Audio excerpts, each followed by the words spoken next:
Los 4 con más 9, me parece que es promedio de 9 y nota no menor a 8, ¿no es así? Estaba en la planilla, pero no me acuerdo más. Fíjate en la planilla después, pero es así. Una cosa son las notas individuales y otra. Pero de todas maneras, vale recuperar uno. O sea que podés tener esa nota, sea 8 o 9, en los tres, en 3 de los 4 parciales, y si en el otro tenés, por ejemplo, un 5, igual podés rendir el recuperatorio para intentar sumar un último 9 y lograr la promoción. Falta mucho todavía, pero me interesa sobre todo resaltar que no lo pierdan de vista y que no se angustien creyendo, ah, ya fue. No solo para los que están acá presentes, sino también por ahí si tienen amigos o ex compañeros de grupo que les dicen, no, yo ya fue, ya me fue mal en los parciales, dejo. Bueno, eh, tiene derecho, por supuesto, esa persona a hacer lo que quiera, pero ustedes le pueden transmitir que aún no está libre, al menos en esta materia. Y ya que menciono esto, de Mayra, promedio de 8, bueno, sí, puede ser, me parecía que no era tan exigente. Decía, ya que menciono esto, este fin de semana no, el otro, se va a publicar el trabajo práctico 3, el enunciado. Así que vayan recuperando el contacto con sus compañeros de grupo, si estuvieron medio desconectados en las vacaciones, resolviendo de nuevo qué grupo van a formar y, por favor, luego cuando se habilite la opción, anotan su grupo en orden numérico, ¿sí? A ver si nos entendemos, no lo hagan enojar al profe otra vez y poner mensajes rojos como el año pasado. Vayan organizando el grupo y cuando les avisemos que ya se pueden anotar, entonces se vuelven a registrar, ¿sí? Todos los trabajos prácticos vamos a volver a registrar los grupos para darles la posibilidad de formar otros grupos. Bueno, fue este año, Mayra, parece que hace un siglo, pero fue este año, el primer cuatrimestre. Bueno, arranquemos entonces con esta. Como les decía, nosotros vamos a ver la ficha 12, ¿sí?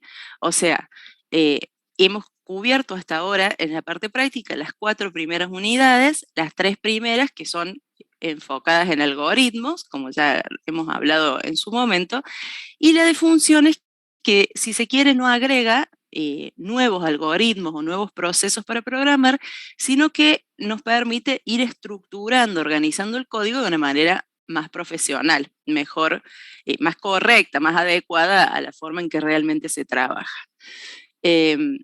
Esta de arreglos, esta unidad de arreglos, es quizá de las más largas, porque tiene creo que tiene 16, llega hasta la ficha 16, 17, hasta la 17 llega, y sobre todo inaugura el tema de estructuras de datos. Entonces yo, entre que empezamos este tema que va a desarrollarse a lo largo de todas las fichas que tenemos por delante, a ampliarse, y que ustedes vuelven de las vacaciones y no sé cuánto se acuerda y que no hicimos nada de práctico de esto, trate de ir alternando en esta presentación más o menos todos los conceptos que tenemos que repasar con un ejercicio que quizá no sea tan largo ni tan complejo, pero nos permite revisar estos procesos y ya volver al ruedo.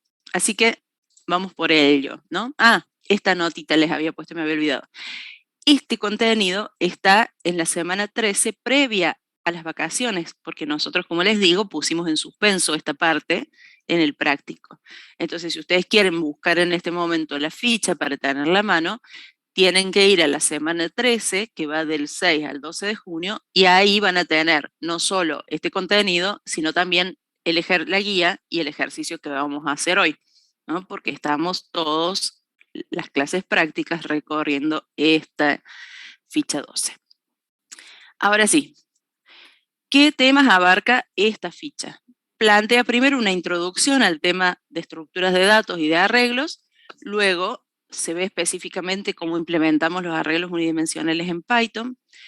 Nos enfocamos un poquito más en detalle en cómo acceder a los componentes individuales de un list, que es lo que se usa para implementar arreglos en Python, y al último, donde dice aplicaciones y casos de análisis, en realidad les dejo la solución porque lo vamos a ir resolviendo al ejercicio a medida que exploremos estos temas. Pero empecemos por lo primero. Arrancamos con un problema, ¿no? Al revés de lo que hacemos habitualmente.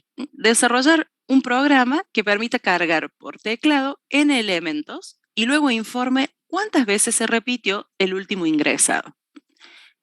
En principio parece un problema simple, yo puedo cargar por teclado n elementos perfectamente y también puedo detectar el último número, ¿no?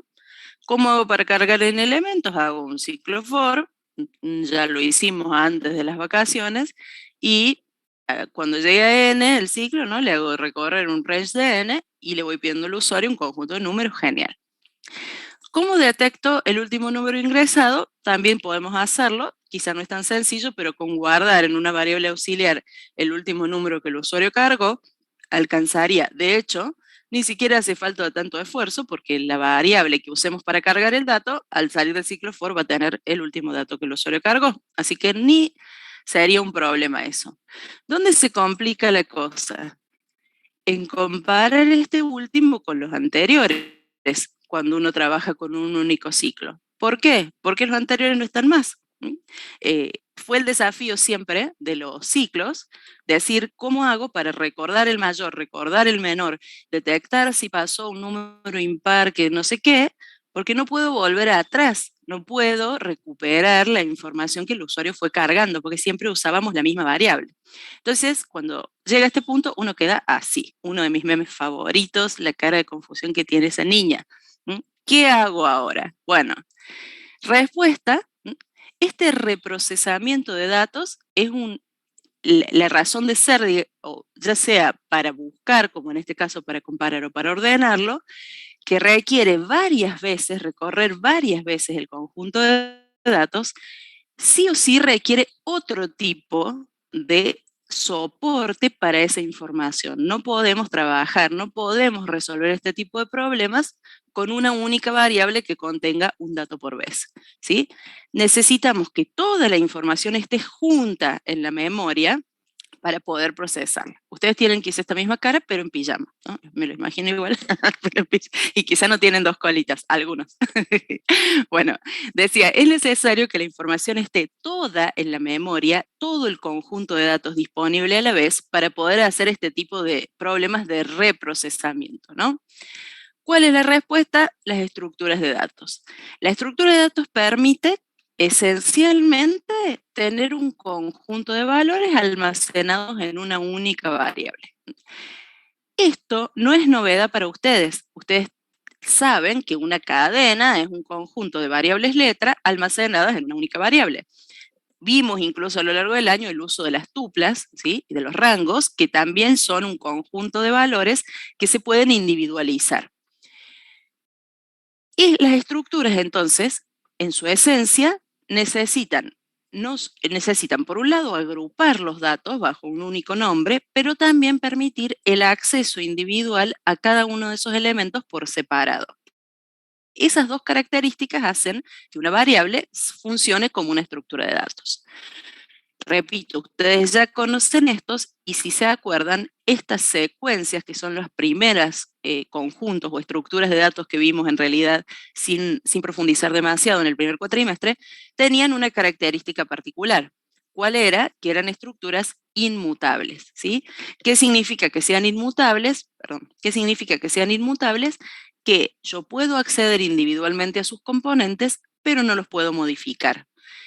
Entonces, vamos a incorporar ahora otra tipo de variable de Python que sí nos permita hacer eso, no solo acceder individualmente, sino también modificar individualmente un componente, que es algo que necesitamos, por ejemplo, sí o sí para un proceso de ordenamiento.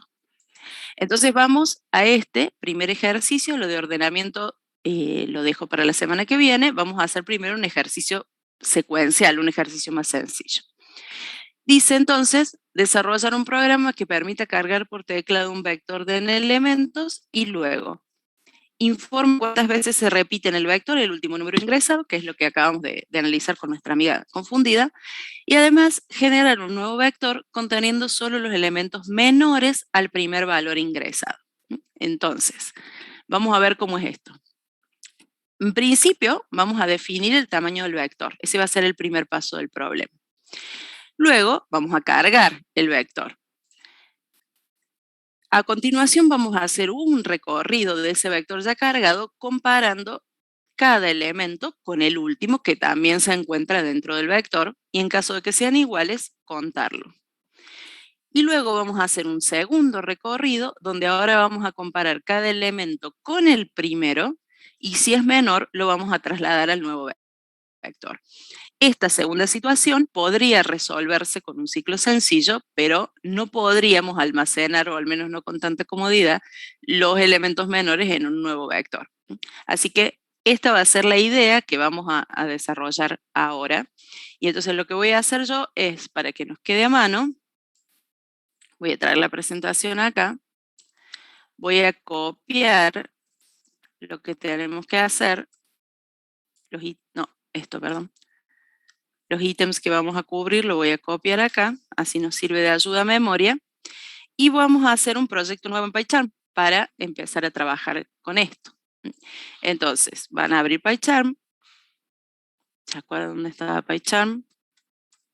Yo instalé una versión nueva, la 2021.2, o sea, no es tan nueva, pero parece ser que salió ahora, y tiene siempre me arranca en el otro monitor y no les puedo mostrar, pero es como que le cambiaron la cara y le pusieron unos dibujitos re modernos ahí, geométricos, y me da mucha gracia porque después se abre y ya sigue como antes, pero re que le pusieron onda a la nueva interfaz. Bueno. Entonces, vamos con ello. Voy a cerrar todo esto, que son... Esto lo voy a borrar. Voy a cerrar todo esto, que es la solución pro, dirían mis hijos, y vamos a hacer uno nuevo. Acuérdense, como era este tema, hacemos un proyecto nuevo, elegimos una ubicación que sepamos dónde queda, ¿sí? Yo voy a poner acá AED. No elegimos un ambiente virtual, sino que elegimos una configuración previa, ¿sí? Con, en mi caso, Python 3.8 y lo creamos. Ah, espera. No. Oh, no, hice todo mal, Wait. Bueno, espera. Hice todo mal. Por eso yo decía que tenía cosas acá. Perdón. Entonces vamos a sacar de acá esta carpeta, no sé qué tenía, pero yo voy a sacar. ¿Ven? Estas cosas pasan cuando uno le erra al proyecto, queda un punto idea ahí que no quería yo, porque quería poner un nombre. Vamos a nuevo. Nuevo proyecto. Elijo la ubicación, que sería AED, y dentro de AED voy a decirle que me cree un proyecto. Sí, ¿viste? Eso es lo que decía Mayra, que yo dije, ¿what? Después ya se parece más al anterior, pero es como que le cambiaron la interfaz. Bueno, esto sería entonces el práctico 12, y ahora sí quiero que me quede una carpeta con este nombre, ¿no? Entonces le voy a poner de práctico 12 para que me quede más linda. Configurado, y esto que diga create main, esto lo destilda, ¿no? Que no tilde nada raro, esto también es nuevo, no sé para qué lo hicieron, pero no lo elija. Y lo creamos. Ahora sí. Dentro del proyecto, botón derecho, New Python File, y le vamos a poner a este que se llama ejercicio 2. Le voy a poner de nombre porque es el ejercicio 2. Bueno, y ahora sí, por fin, voy a pegar lo que dijimos que teníamos que hacer, ¿no? Lo voy a pegar acá.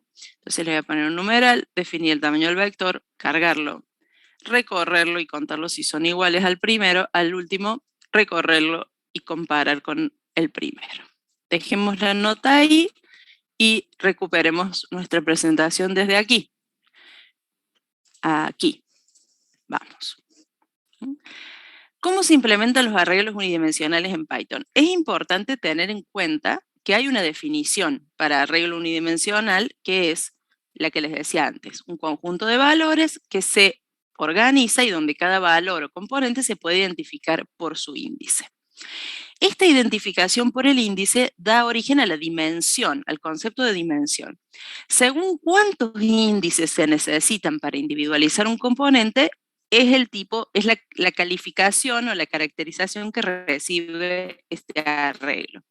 En nuestro caso, como los vectores requieren un solo índice, entonces se trata de arreglos unidimensionales. La ficha 16, que va a ser la que termine esta unidad, en esa ficha vamos a ver arreglos bidimensionales, donde se requieren 2 índices para individualizar un componente. Pero por ahora vamos a mantenernos con uno. Y como los arreglos unidimensionales justamente se parecen a los vectores de álgebra, por eso les decimos alternativamente arreglos unidimensionales o vectores. Eso es un concepto lógico que luego en cada lenguaje se implementa de acuerdo a las estructuras que tiene disponibles, a las estructuras de datos nativas ya predefinidas en el lenguaje. En nuestro caso, en Python, vamos a usar las variables de tipo list.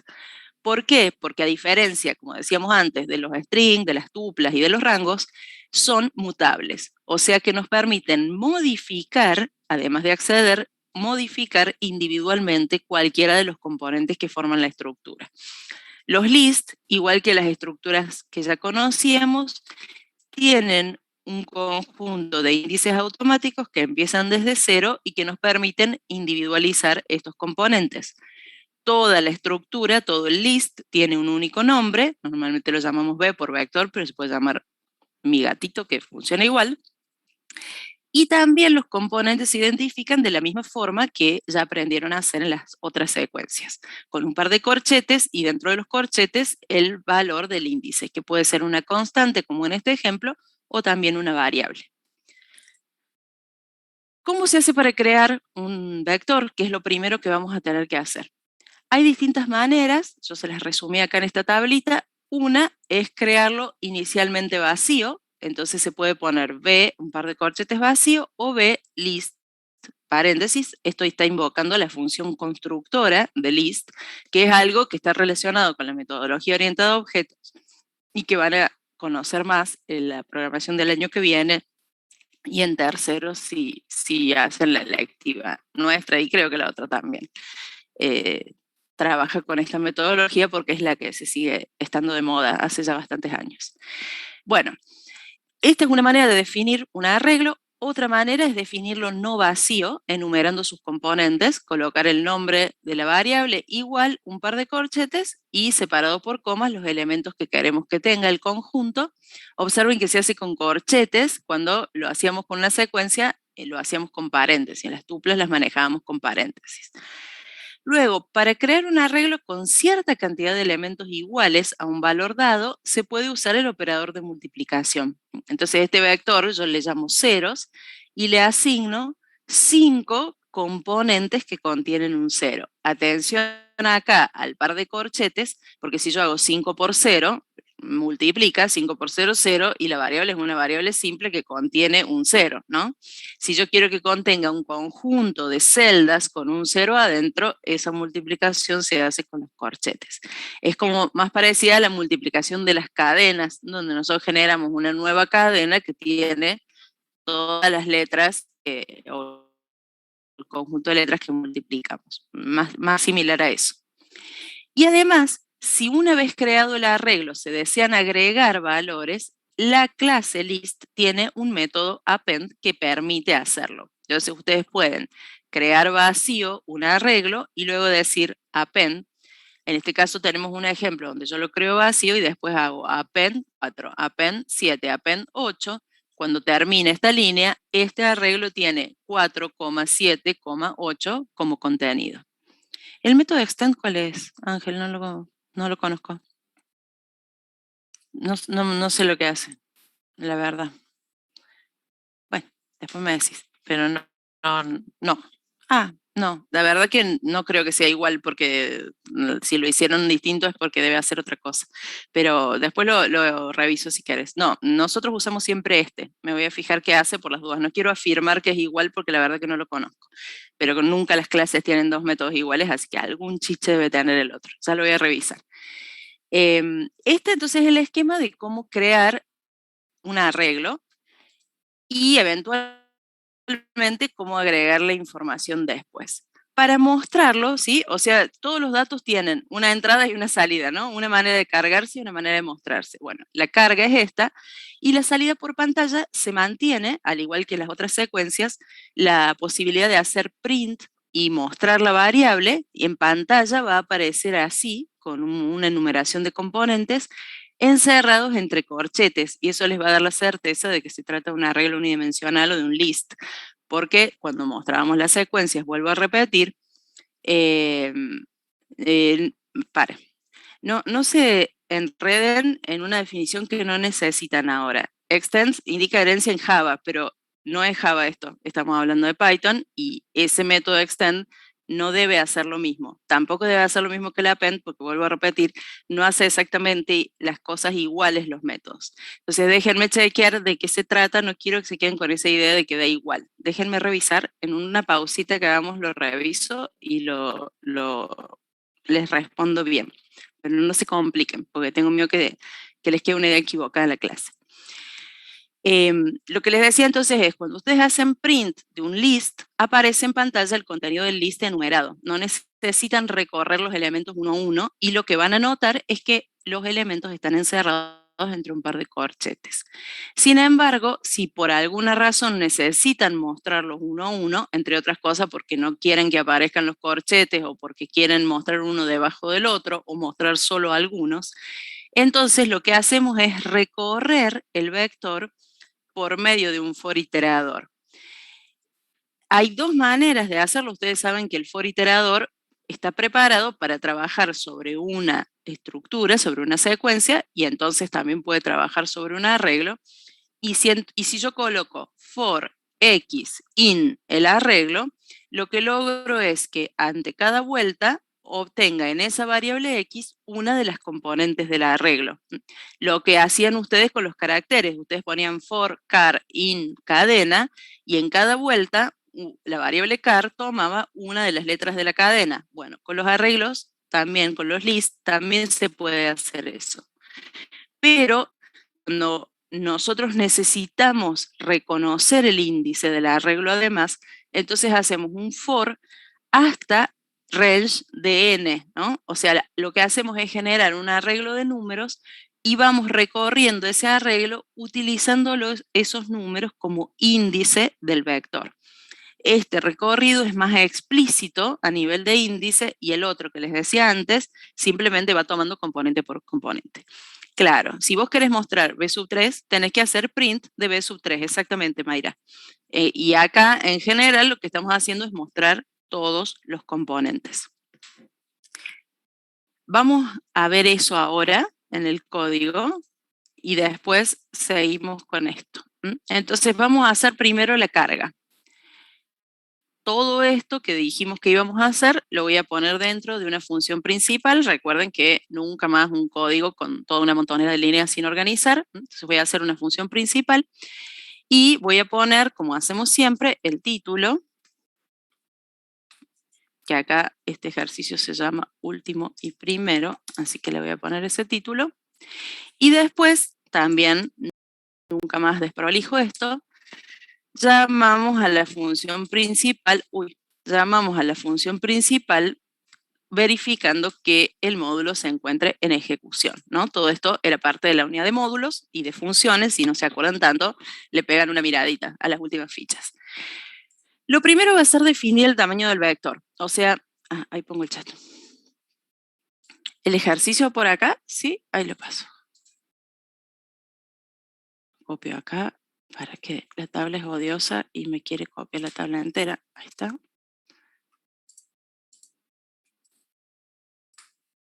Ahí está, Juan, el enunciado. Bueno, vuelvo acá. ¿Dónde estaba? ¿Dónde estaba? Acá. Decía, primero entonces es definir el tamaño del vector. Por nada, define el tamaño del vector. Lo que hacíamos antes es decirle al usuario que ingrese en una variable n el tamaño del vector. Profe, pero desde que eso, sí. Perdón que le interrumpa. ¿Puede pasar la otra diapositiva? Era la que seguía, creo. Sí, la que hace el print. Sí. Esa. Sí, la llegas a ver o para Sí, el sí, esa. proyecto. Sí. Pero estás anotando, pensé que me ibas a preguntar Sí, algo. no, la estaba copiando, por eso. Está bien. Bueno, yo después se la subo, ¿no? A esto escrito, para que no se vuelvan locos. Subo el PDF de esto en los materiales adicionales. Si se olvidaron de todo, no sé si se olvidaron de todo, pero se los dejo la versión PDF. Igual yo soy de las que toma nota de todas maneras porque siento que me voy a olvidar de algo, así que te banco, Mayra. Pero te Claro, aviso claro, por por las eso. dudas. Te aviso por las dudas que el PDF está. Sí, yo hago lo mismo porque después me da fiaca abrir el PDF Claro, y después nunca lo abro. Digo, si después lo claro, copio, no lo copio nunca. claro, exacto. Me pasa igual. Me pasaba cuando estudiaba y sigo siendo así. Es más, cuando te dan las diapositivas impresas, me las llevo todas llenas de notas porque anoto para no dormirme, básicamente, entre otras cosas. Así que, bueno, ¿está? ¿Saco esto? ¿Está listo, Mayra? ¿Lo Sí, sí, saco? profe. No sé lo bueno, vamos entonces. Decía, ahora que somos pro, en vez de cargar por teclado directamente con input, vamos a validar, en este caso vamos a validar que sea mayor que 0 el valor. Entonces, mayor que 0 y el segundo parámetro de las funciones de validación, el mensaje que tenemos que mostrar. Entonces, acá decimos ingrese tamaño del vector. Esto último de poner el mensaje como uno de los parámetros nos permite reusar más la función que valida. Para generar la función, ¿se acuerdan? Ven, acá aparece mi amiga la lucecita roja. Si yo presiono Alt-Enter, me permite crear la función más arriba y me sugiere un esquema. Por supuesto, no desarrolla el cuerpo, ya quisiéramos. Claro que sí, Tomás. Nunca más una carga por teclado sin validación, de acá hasta el infinito. Entonces, el primer parámetro es el límite inferior, en este caso, porque estoy comparando que sea mayor que, va a ser en nuestro caso 0. Y el segundo parámetro es un mensaje que le indica al usuario lo que tiene que hacer. Las funciones de carga terminan siendo más o menos todas iguales. En la ficha, los ejemplos hacen una especie de ciclo 1n, donde fuerzan a que el dato sea un error para que siempre entre al ciclo. Quizá lo han visto. A mí me resulta más cómodo este, y lo hago así. Los dos son exactamente igual de efectivos y pueden usar el que mejor les salga.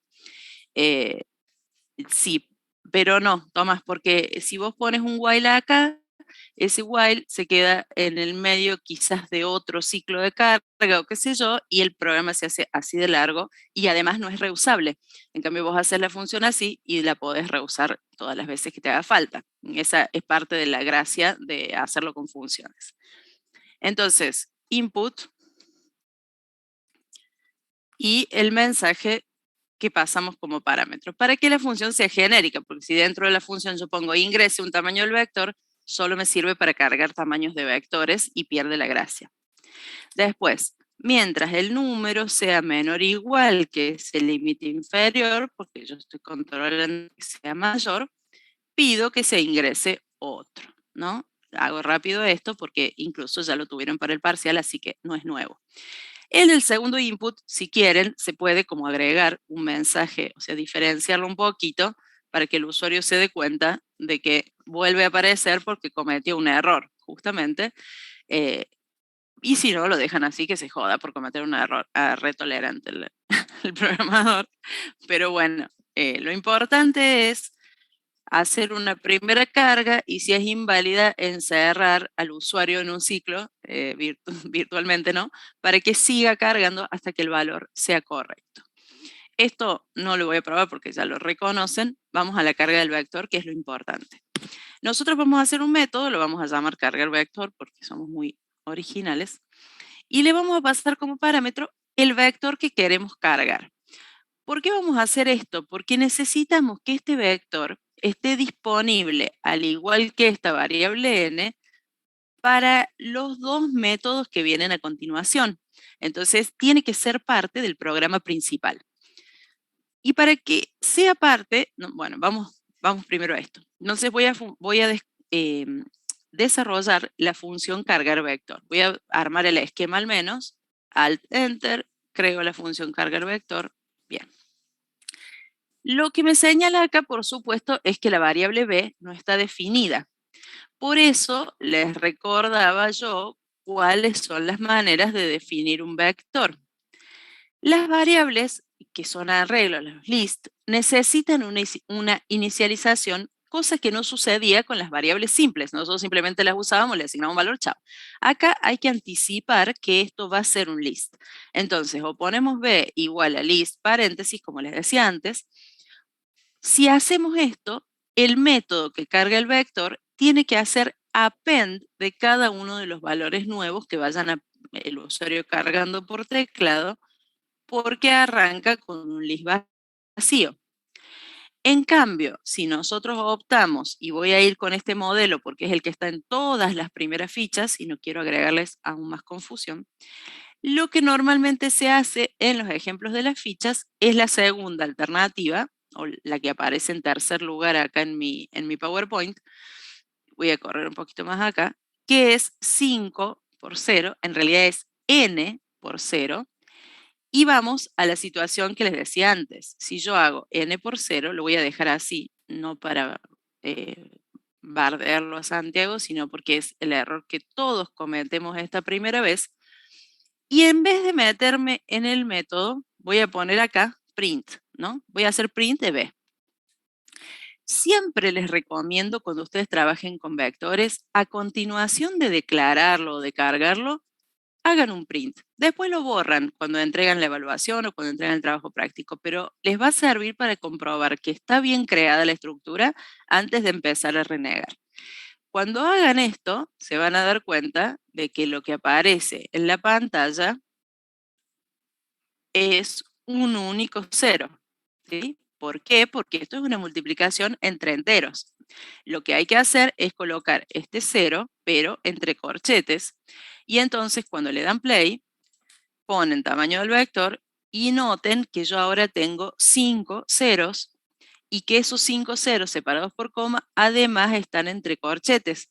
A diferencia de lo que pasaba con las tuplas, donde nosotros acá veíamos paréntesis, ¿no? Entonces todo eso les asegura que está bien generada la estructura. Si nosotros trabajamos de esta forma, si predefinimos un vector con tantos ceros como indica n, entonces dentro de la función de carga, lo que vamos a hacer es recorrer ese vector y reemplazar cada uno de esos ceros por un dato que el usuario va a ingresar por teclado. Entonces, para lograr eso, vamos a hacer un recorrido como el que está planteado en esta otra. Un recorrido donde yo diga, para cada i en el rango de los índices del list, ¿sí? O sea, acá sería for i in range de el tamaño del vector. Recuerden que la función len nos retorna la cantidad de elementos que tiene una estructura. También ya lo usábamos para las cadenas y las tuplas y sigue vigente para los lists. Entonces lo que logro acá es tener en cada vuelta uno de los índices del vector. Entonces, yo lo voy a probar primero con print antes de que lo carguemos. Si yo luego hago print de b sub i, acá, lo que tiene que suceder es que aparezcan todos los ceros que conforman el vector. Lo voy a probar. Tamaño del vector 5, como dijimos recién. ¿Ven? Acá tenía el arreglo mostrado así nomás, como en esta segunda fila. Y acá puedo ver que la i va avanzando a lo largo de los índices del vector, pero lo que aparece en pantalla es el contenido del vector, de la celda del vector. Si yo hago esto, pero pongo print i, lo que sucede es que aparecen los índices 0, 1, 2 y 3, pero no el contenido del vector. ¿Se entiende la diferencia? Yo necesito esta variable iteradora i para usarla como índice del vector, no para mostrarla como variable en sí misma. Si en cambio yo pongo, como les decía hace un ratito, for x in range, no, perdón, for x in b, que sería lo mismo que decir for carácter in cadena, y le doy play, ¿sí? Ay, perdón, puse print b y es print x. Por eso me mostró tantas veces el vector. Ahí está. ¿Sí? Logro el mismo efecto. Si yo pongo for variable iteradora in el vector, no el rango del tamaño del vector, sino el vector, la variable iteradora entonces contiene la celda, contiene el valor de la celda del vector. ¿Por qué no hago esto en la carga? Porque yo lo que quiero es asignarle un valor a esa celda. Y para asignarle un valor necesito el índice. Para poder acceder a la celda y cambiarle un valor, necesito el índice. Entonces, el esquema de carga finalmente es una variable iteradora y un rango que contenga los índices del list, empezando de 0 y terminando en el tamaño del list sin incluirlo. Algunas personas prefieren poner así en una variable n el tamaño y luego usar la n acá para que no se les haga lío de paréntesis.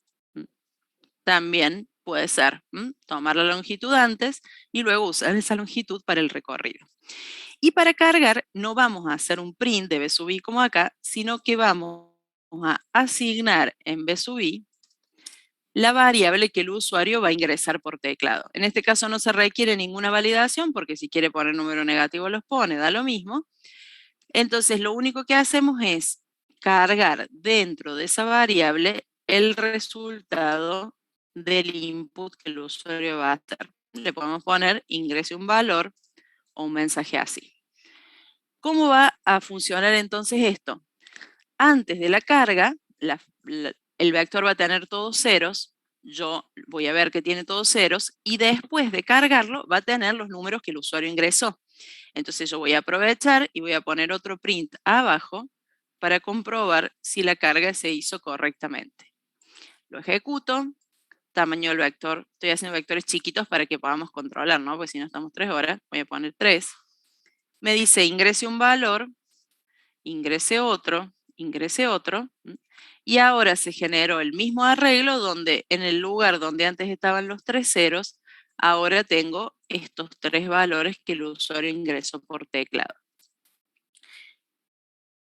El error que les decía antes, que repito, es muy, muy común de multiplicar así, en vez de multiplicar por las celdas. Claro, cuando uno hace ese recorrido, Ignacio, es cuando, por ejemplo, lo querés mostrar o querés buscar, como decías vos, todo lo que no sea asignar, se puede resolver con una variable iteradora así. Ahora, cuando yo necesito saber la posición de la celda en el vector, necesito hacer una iteración por los índices, no una iteración por las componentes.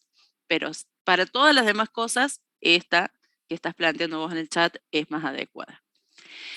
Más adecuada no, más rápida, para el que le gusta, y si no, se puede hacer con los índices también, pero suena como más sencillo.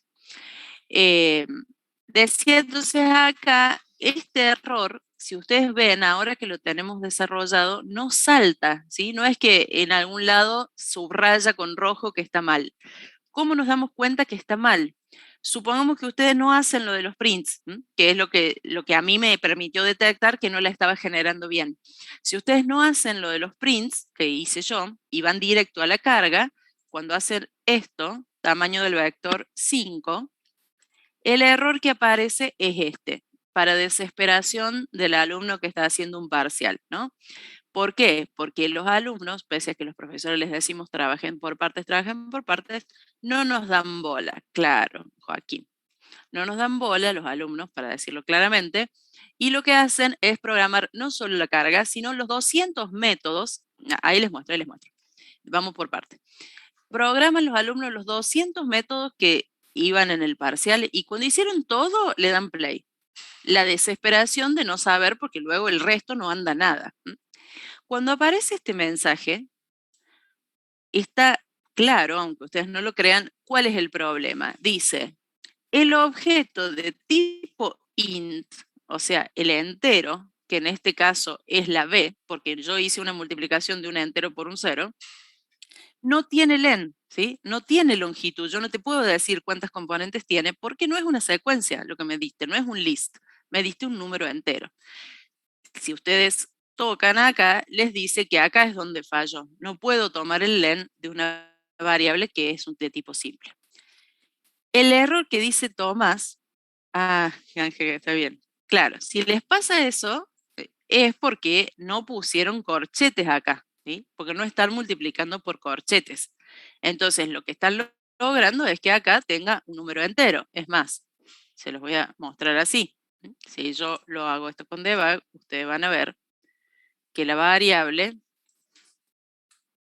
¿sí? La variable dice que es un entero, b es un entero que tiene un 0. No hay ninguna forma de que eso tenga una longitud. El otro error no se puede... No, deténelo. Si apretaste donde dice debug, ahí te respondo arriba. Tomás, si vos apretaste acá, arranca una ejecución lo mismo. Podés detenerla y chau, no pasa nada, y la cerras. No pasa nada. Es lo que yo hago para ir paso a paso. No pasó nada. Este error, can't multiply sequence by non-int of type non-type. En lo que a vos te pasa, Tomás, es esto. Espera, yo te muestro. A ver. Tamaño del vector. ¿Ves? A mí me sale parecido el error. Sí, está bien. Sí. Te dice que esta multiplicación, en este error te lo dice al revés. O sea, tu problema es al revés. No se puede multiplicar por un valor no entero de tipo nan, o sea, por un valor que no es entero, que está vacío. ¿Por qué? ¿Qué es lo que está vacío en tu caso? No es el 0, sino la n, que es lo que me pasó a mí acá también. Me lo dice distinto, pero fíjate que me menciona el non-type. Te olvidaste el return acá. Revisa que seguramente te olvidaste el return acá. Entonces la n que vos le mandaste al usuario para cargar y validar está vacía porque esta función no tiene el retorno. Ese es el error que tenés. Cuando la n que se asignó acá no tiene un número, no puede hacer la multiplicación. Eso es lo que te está diciendo. Revísalo y avísame, pero estoy segurísima que es ese problema. Eran 2 Tomases encima, por eso se me complicó. Toma. Te tiro un error en el cargar vector, Santiago. ¿Cuál sería?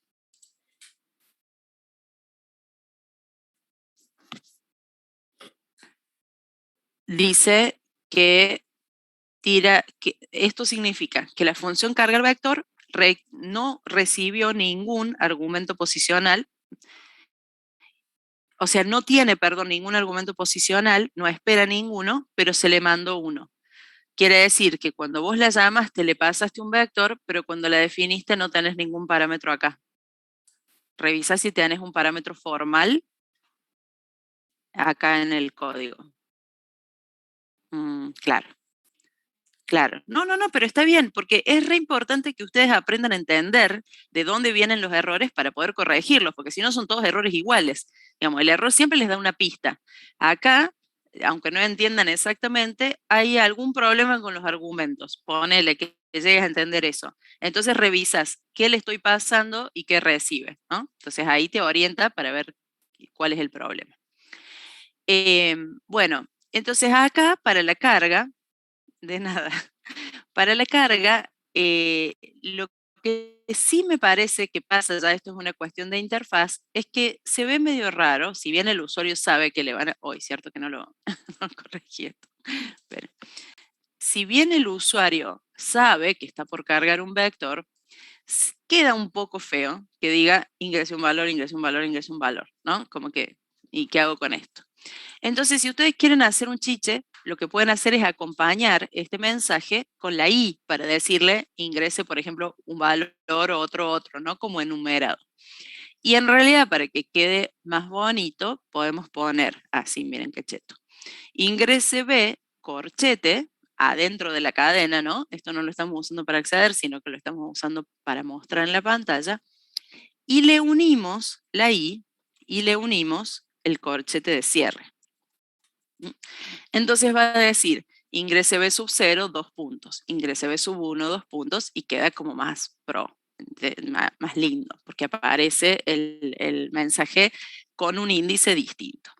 Lo que pasa, acuérdense que el input no nos deja como el print separar por comas, entonces hay que armar eso, ahí va Tomás. Hay que armar una única cadena para hacer esto, uniéndola con más, Y el número entero, claro, el número entero no se une con las otras que son cadenas. Para poder unirlo, tienen que convertirlo a cadena también. Me da risa porque a los alumnos del curso de la tarde, del teórico, también me pasa eso. Se van adelantando con las preguntas y les digo que les pagué un bolo, ¿viste? Tipo en la tele, para que me den el pie, justo íbamos a ese punto. Estaba todo orquestado. No, no, mentira. Es como el satial, ¿vieron en la tele que vos usás satial, ¿no, Pepita? Y la otra se mata de hambre. Sí, sí, satial, satial. No estoy flaca porque hago gimnasia 200 horas por día, sino porque tomo satial. Bueno, ¿a qué les pasa? Cualquier programa de tele que ves un ratito decís, no, se viene el satial. Bueno, cualquiera, chicos, todos están con el curro ese, qué locura, Satial, MPK, no sé cómo se llaman todos. El Satial me mata porque es el más gracioso de todos. Le ponen un poquito de Satial a la factura y ya está. Y vuelve, ¿viste? La ven, me da misma gracia las chicas súper flacas, divinas, le clavan el Satial y le dan un bocado a la factura y me las imagino escupiendo, ¿viste? Ahí nomás, apenas se va a la cámara, plaf, plaf, sacan el chocolate de la boca. No habían comido una factura en su vida esas criaturas, chicos, vamos. Magia, magia, no, existe. Si existiera la magia, seríamos todos Pampita. Y no, solo lo sucede a ella. Bueno, ustedes capaz, los chicos presentes quizá no tengan tantas ganas de ser Pampita, podemos hacer la analogía que quieran, pero sí, va, hace falta un esfuerzo bárbaro, todo el mérito para esas mujeres, pero me dan una pena cuando se tienen que meter la factura en la boca, deben decir, no, tantos abdominales para nada. Bueno, vamos a lo nuestro, perdón, me distraje con la farándula. Entonces, ¿esto para qué es? Ay, no, no, Pampita, chicos, no puede ser, o sea, no puede ser. Tipo, es una cosa impresionante esa mujer. Ni siquiera la biología, la energía que hace falta para haber tenido un hijo hace una semana. La gente dice, ay, porque tiene 200 niñeras, lo que quieras. Yo por lo menos cuando nació mi primera hija, creo que las primeras 2 semanas directamente no me saqué el pijama y capaz que me peiné, creo que el mes me peiné, si no me acuerdo. Sí, no, es una genia, es verdaderamente admirable, pero es extraordinaria. La escuché ayer en la tele y me pareció muy bien, hablando en serio, porque la entrevistaban, los periodistas son unos nabos, chicos, perdonen, pero no tienen idea, y le dicen, ¡ay, estás divina! Y ella lo primero que dijo fue, bueno, yo tengo esta característica, digamos, cada persona hace lo que puede, le toca lo que le toca pasar. Tuvo además la enorme suerte de que su bebé fue sana, porque también uno puede estar divina y la nena puede estar en neo una semana y te aseguro que la sonrisa que tenía Pampita se te borra en un instante. Entonces, bueno, cada uno tiene su realidad. Ella me pareció muy ubicada, los periodistas son unos idiotas, ella me pareció muy ubicada. Pero que uno la mire y dice, no, mujer, no sos de este mundo, bueno, es así, realmente admirable. Bueno, tamaño del vector. Ustedes, sobre todo las chicas presentes, y los varones también, porque cuando tengan sus hijos, si no los tienen ya, recuerdan estas palabras. Muy pocas puérperas se ven como Pampita, sean buenos, porque no sucede así. Cuando una de mi grupo de amigos, prometo que la termino con las anécdotas, mi grupo de amigos cuando tuvo una hija, un hijo, una de las chicas por primera vez, la fuimos a visitar, qué sé yo, y salimos de la clínica, claro, salimos de la clínica y dice uno de mis amigos, che, pero le quedó otro bebé. Porque, chico, obviamente, o sea, la panza donde cabía un bebé de 3 kilos no vuelve a su lugar al día siguiente, ni la de Pampita, que estaba con un cosito bastante suelto el otro día. Así que, claro, uno los ve y por supuesto vos decís, pero oigan, se olvidaron de uno. Bueno, una experiencia que es muy linda, pero tiene sus imprevistos. Bueno, vamos a lo nuestro. Tamaño del vector, ¿cómo se va a ver ahora? Ponemos, por ejemplo, 3 elementos, ¿no? Y entonces ahora miren qué lindo queda. Dice ingrese B sub 0, ingrese B sub 1, ingrese B sub 2. Ah, queda mejor la carga de datos, se ve más linda. Bueno, ahora que ya saben que se cargó bien, pueden borrar este print porque ya que estamos cargando los elementos uno por uno, vamos a saber lo que tiene el vector sin necesidad de comprobarlo. Bien, sigamos con esto. Retomo desde acá y ¿cómo se accede a los componentes individuales de un list? ya sabemos que es a través de los índices, pero acá también confirmamos que al igual que en las otras secuencias conocidas, no solamente disponemos de los índices positivos, sino también de los negativos que nos permiten acceder al arreglo al revés, empezando por el final. También, como ya discutimos en su momento, los índices negativos no empiezan desde 0, sino desde -1, porque si uno pusiera 0, no sabríamos a cuál de los dos hacemos referencia, ¿no? Entonces, con -1 se puede acceder desde la derecha a la izquierda también a las componentes del vector. Esto va a ser especialmente útil para lo que estamos a punto de hacer, que es acceder o comparar con el último elemento del vector. Y también, aunque esto no lo vamos a necesitar ahora, lo agregué acá para que no lo perdamos de vista, es posible por medio del rebanado o corte o slicing en inglés, acceder a un subconjunto de los elementos que forman el vector. En este caso, por ejemplo, yo tengo un conjunto que se llama impares y tiene 1, 3, 5, 7, 9. Si yo pongo print impares y entre corchetes pongo, esto se lee como desde el 1 hasta el 4, ¿sí? Separado por 2 puntos. Si dentro de los corchetes se coloca así, un intervalo separado por 2 puntos, entonces se muestra el elemento 1, el elemento 2, el elemento 3 y el 4 no, ¿sí? Funciona igual que el range. Si yo pongo 1 hasta 4, lo que estoy diciendo es que muestre los elementos 1, 2 y 3. No lo vamos a necesitar ahora, pero me pareció oportuno que lo tengan a mano porque es de las cosas esenciales de la regla. Y luego también para modificar elementos, que esta es la novedad que traen los lists con respecto a las secuencias anteriores, es posible, a diferencia de las inmutables, colocar un índice y poner un valor en esa posición puntualmente sin tener que modificar el resto del arreglo. Entonces acá tenemos un ejemplo donde tenemos 3, 5, 8, 6. La posición 2 del vector sería el número 8, 0, 1, 2, sería el número 8, y cambio yo ese número 8 por un -1. Si yo luego muestro el vector, lo que aparece en pantalla es 3, 5 como estaba, el 8 cambia por un -1 y el 6 también queda como estaba. No vamos a necesitar hacer esto ahora, el intercambio de componentes está muy relacionado con el ordenamiento, pero de nuevo quería que les quede en esta presentación todo lo conceptual de arreglos en un solo lugar, por eso lo cito. También está permitido eliminar por completo una celda. En este caso se coloca la palabra clave del, palabra reservada del, el nombre del arreglo y entre corchetes la posición que se quiere eliminar. Acá, por ejemplo, se elimina la posición 3, entonces el arreglo original es este, y si yo voy a la posición 3, 0, 1, 2, 3, el que desaparece es el 6, ¿sí? Queda el 3, el 5 y el 8, y luego el 9 y el 21. El 2, perdón. El 21 me pareció por el palito, por el corchete. 9 y 2. Se puede borrar un intervalo, también como hicimos recién, se puede borrar del 3 al no sé cuánto, y también se puede borrar el arreglo entero. Si yo coloco del nombre del arreglo y no pongo ninguna posición, se va a borrar el arreglo completo y tener en cuenta que desaparece para siempre esa variable. Entonces, si luego uno intentara mostrarla, como estoy haciendo acá, me daría un error porque el arreglo no existe más. La variable números que se usó para el arreglo queda perdida en la memoria sin referenciar a nada hasta que el programa se termina o sí, bueno, digamos hasta que el programa se termina. Bueno, vamos a ocuparnos entonces de esta última parte. Primero, de recorrer el vector y contar cuántos son iguales al último, y después de recorrer el vector y pasar los menores al primero a un nuevo vector.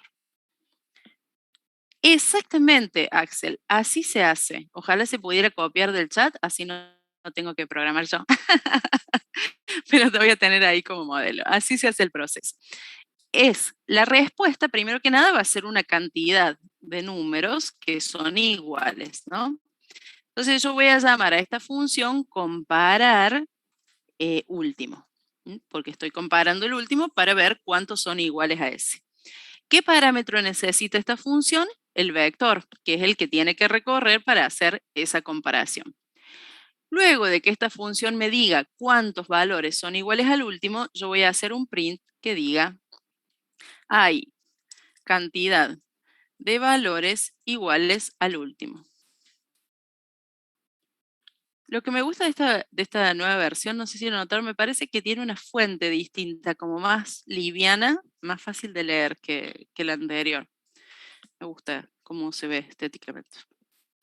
Ay, Agustín, no hay clase donde no me lo pregunten, vos sabés, siempre me preguntan uso Satial. No, me resulta incómodo, no, me pierdo en la visión, digamos, no lo puedo seguir, te lo juro, no, no le puedo seguir, no sé, arrancó así, de hecho cuando la instalé siempre arranca con ese Dárcula, no sé cómo se llama el tema, pero no, me resulta más, no sé si por una cuestión de vista, no me acostumbro al tema, al tema oscuro, claro. Bueno, me daban el pie, chicos, también ustedes, me hacen hablar, le echaban la culpa a los alumnos. Bueno, vamos al método, pero sí, no lo uso por eso, no tengo una razón. Incluso me pasaba en el laboratorio lo mismo, cuando teníamos clases presenciales y los chicos me llamaban, profe, acá me señalaban la pantalla, yo señalo como si ustedes me vieran, señalaba la pantalla y yo tipo, por favor poner el tema claro porque no leo, no sé, se me confunden las letras, me parece que se me hace lío con los colores, el resaltado de los colores no me sirve tanto, nada más. Cada uno usa el que quiere, afortunadamente. Bueno, ¿cómo hacemos para comparar el último? Vamos a esto que se me va a acabar la clase. Creamos la función comparar último. La definición a partir de la invocación, ahí lo hago, mira, ya que me lo preguntaste, te ubicas acá y aparece esta lucecita, ¿no? O si aparece la lucecita, podés con el mouse, le pones crear función comparar último. Pero si no, aparezca o no aparezca, vos te ubicas en el método y presionas Alt-Enter, como está diciendo Lautaro, Pablo, y tiene el mismo efecto, ¿no? Entonces elegís clic o le presionas Enter cuando está elegido para que lo haga. Bueno, comparar último. Entonces ahora vamos a recorrer el vector. En este caso, también vamos a necesitar un contador, perdón, antes del recorrido. Entonces voy a poner la cantidad en 0 y por las dudas, antes de olvidarme, voy a hacer que retorne esa cantidad. En el medio voy a recorrer el vector y para cada componente tengo que verificar si esa componente es igual a la última componente del vector. Si planteamos en el recorrido, como en el caso de arriba, a ver cómo lo hizo Axel.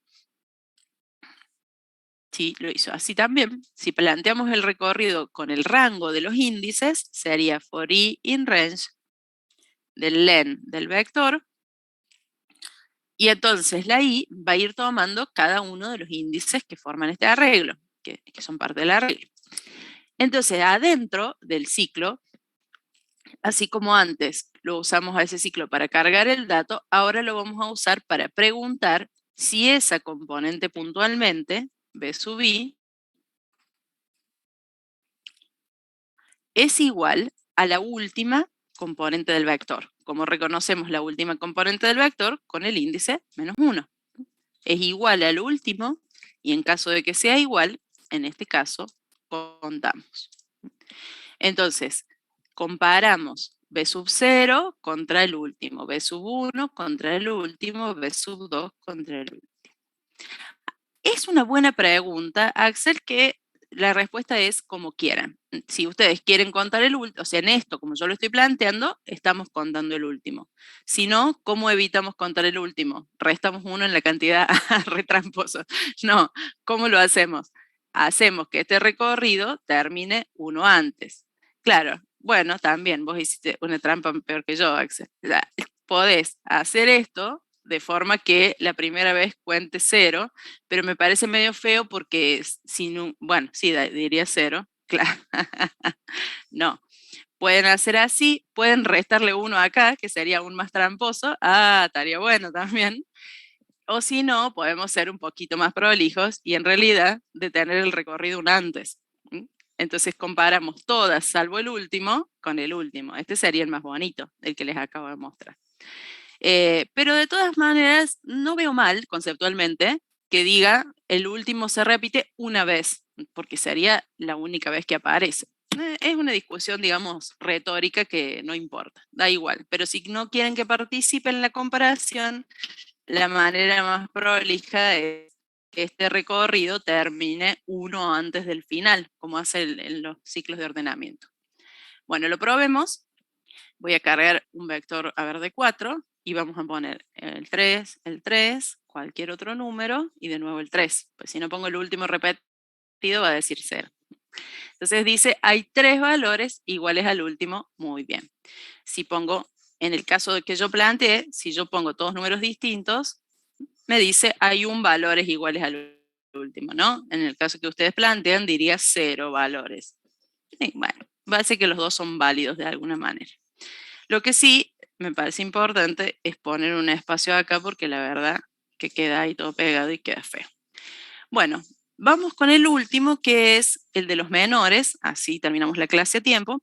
En este caso, la respuesta, ahora el método le voy a poner comparar primero, porque en este último caso, si recuerdan, hay que comparar cada elemento con el primero y si es menor, trasladarlo al nuevo vector, porque lo que nos pide es informar qué números son menores al primero, no cuántos, sino cuáles son menores al primero. Entonces, en ese caso, el resultado también lo podemos mostrar con un único print que diga los valores menores al primero son, y mostramos este resultado. Lo que pasa es que esto va a ser un arreglo en vez de ser una variable simple. Como el print lo puede mostrar perfectamente, nos resuelve el problema. Vamos a la implementación. Alt Enter, creamos la función comparar primero. Tomando la misma referencia de antes, voy a copiar el código así, vagamente, voy a copiar el código de la que comparaba el último. ¿Y qué tenemos que cambiar acá? Primero la comparación es con el primero, valga la redundancia. En primer lugar, la comparación es con el primero. Entonces, en vez de comparar con b sub menos 1, comparamos con b sub 0. En segundo lugar, en realidad lo que me pide es cuántos son menores al primero. ¿Cuáles son menores al primero? Entonces tengo que preguntar si el valor que estoy procesando es menor al primero, ¿no? Así como está la función, me contaría todos los que son menores al primero. Pero lo que me pidió, en realidad, el enunciado, es que yo muestre cuáles son menores al primero, no cuántos. Ante la desesperación, muchos dirían, pues le meto un print acá. ¿Sí? Cada vez que haya un valor menor al primero, le muestro un b sub i. Y vengan a discutirme que no anda, que los atiendo todos. ¿Sí? No, está bien, anda, pero es una solución media pobre. Primero porque evitamos en general los print dentro de las funciones para que éstas sean más genéricas y reusables en otros métodos, pero sobre todo porque quizás una vez que esta función encuentre los menores, a continuación hay que hacer otro proceso con esos menores y ya si solo aparecieron en pantalla no se pueden recuperar más. Lo que corresponde hacer en este caso, bien, la respuesta correcta a esto, es que el resultado de esta función sea un nuevo vector. De hecho, lo dice explícitamente el enunciado, genere un nuevo vector conteniendo solo los elementos menores al primer valor ingresado. Entonces, lo que vamos a hacer acá es, en vez de prever un contador, vamos a prever un vector que en principio va a estar vacío, porque no sabemos cuáles son menores al primero.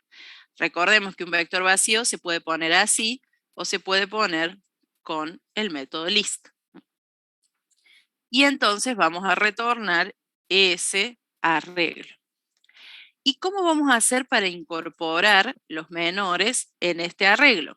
No es como en el caso anterior que asignamos en una componente puntual, porque tenemos que usar append, exactamente.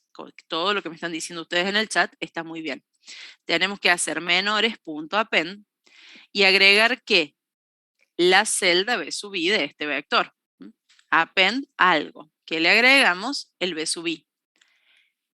Cuando lo hagamos de esta manera, voy a poner un vector así, voy a poner un número grande al principio y voy a hacer que los otros dos sean más pequeños. Entonces se dice, los valores menores al primero son 4 y 3. Miren, me interesa este ya que tenemos unos minutitos para hacer un seguimiento y comprobar en verdad cómo funciona. Tamaño del vector 3, ingreso de sub 0, número grande, y los otros más pequeños, más pequeños.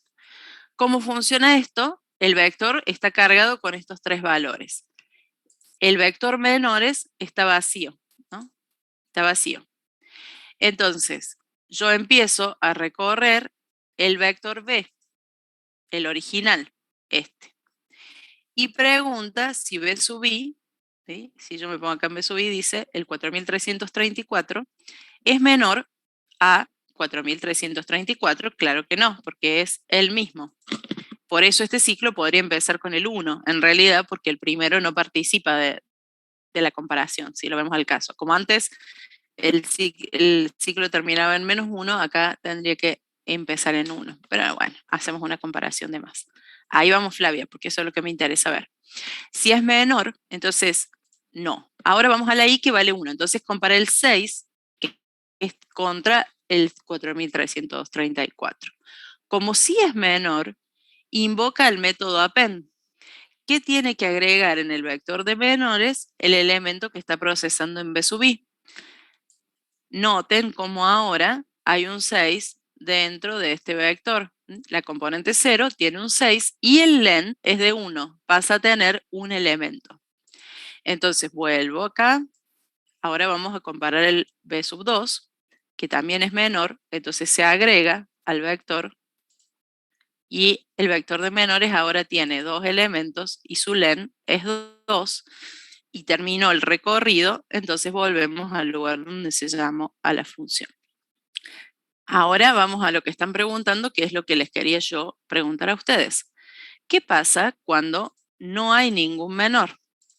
¿Cómo se ve esto? Yo pongo vector también pequeño, pero voy a poner todos números más grandes que el primero.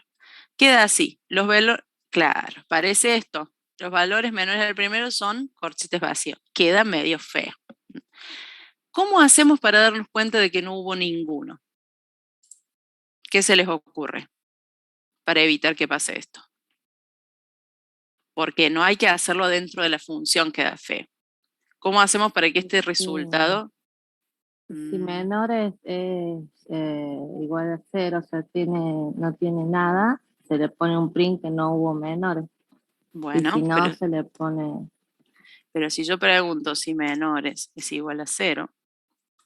Sería... el que dice Lautaro, el tamaño del vector. ¿Sí? Si el tamaño es 0, como acabamos de ver, significa que no tiene ningún elemento. Esa es la manera de darnos cuenta que viene vacío. Cuando ustedes dicen inicializarlo en 0, el problema es que esto es un vector.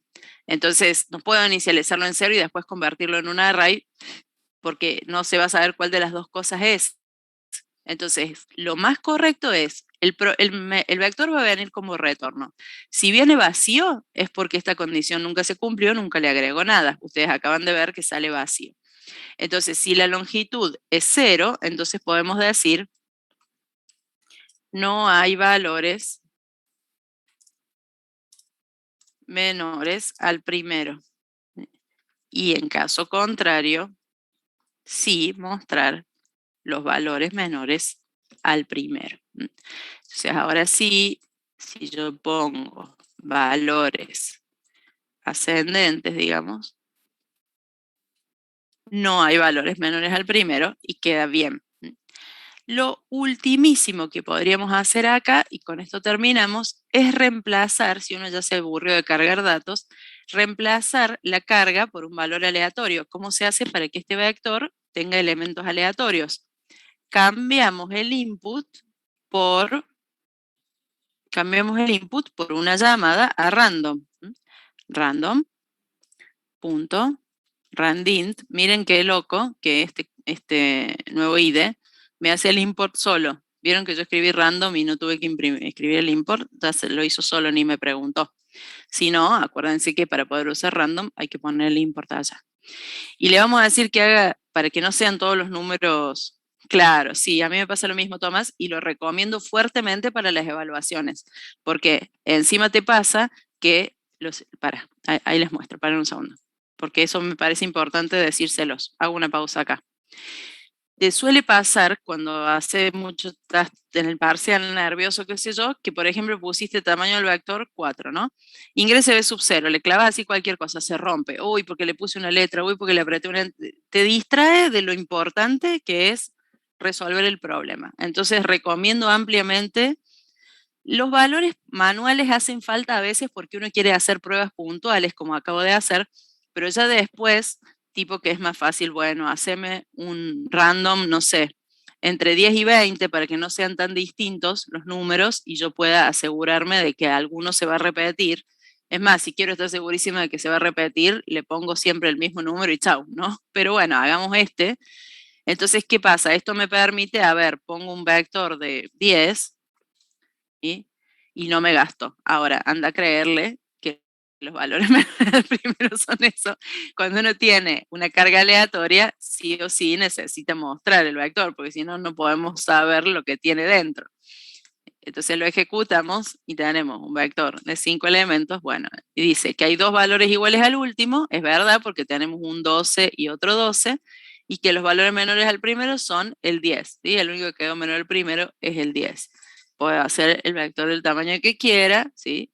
Hay dos valores iguales al último, justo salen en la punta, miren qué gracioso. Y los menores al primero son 10, 14, 11 y 11, está bien porque los otros no lo son. Esto como un chicho, ¿no? Pero con la carga manual estamos. Bueno, para empezar el año con el pie derecho y pese a mis anécdotas farandulescas, llegamos a horario con el fin de la clase. ¿Hay alguna duda? ¿Ustedes están programando y les está generando algún error raro? Yo la solución se las dejo acá igualmente en la presentación. Al final, como siempre hacemos, tienen la solución. Se las publico en el PDF para que compartan. Sí, la verdad que sí, Lautaro y Joaquín. Estoy contenta porque volvimos a activar la mente. Y además porque esta segunda mitad del año, a mi modo de ver, es más linda. Digamos, yo, aunque parezca que los temas quizás son más difíciles, creo que armamos una base en la primera mitad del año y que ahora es como construir sobre eso, ¿no? Ustedes van a ver, recuerdo que se los prometí a principio de año, que es como cuando uno estudia un idioma. Al principio es durísimo porque los útiles escolares, los colores, los números, todo está suelto y es difícil de relacionar. Y ya después cuando uno empieza a armar oraciones, a armar diálogos, a darse cuenta que, epa, esta frase la entendí completa, es donde siento yo que empieza a venir la satisfacción de lo que uno aprendió. Bueno, a mi manera de ver, esta etapa del año es así. Sobre lo que ya saben, van a ver que construimos y construimos, pero no vamos a agregar muchas cosas más raras, ¿no? Y van a sentir que lo dominan. Estoy segura que va a ser así. Bueno, listo, entonces aprovechemos y descansemos un ratito más. Una Sí, consulta. diga. Cuando se generó el vector de menores al primero, me salió, Sí. por ejemplo, 16, 10, 10 y 18. Dos veces Sí.